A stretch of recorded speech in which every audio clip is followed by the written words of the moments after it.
je šla po njegovih navodilih prijava direktno na policijo, ki je opravila informativni razgovor.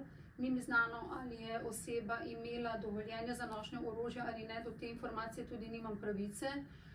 Sporočila pa je kolegica zanimiv razvoj dogodkov, da je gospod prišel in jo prosil, da umakne ovadbo, saj se je samo šalil.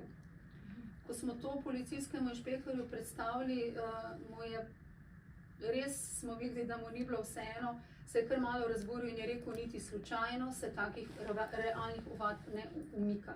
Tako da je gospod zdaj v postopku, saj je pod nasilje šteje tudi resna življenjska grožnja. Gospod je imel neupravičene zahteve do zdravnice, to je pogost vzrok za nasilje, ne vem, neupravičene zahteve do medicinsko-tehničnih pripomočkov, napotnic, receptov, bolniškega staleža. In ko je kolegica rekla, da mu tega ne more dati, je položil pištolo na mizo. Tako konkretno je bilo.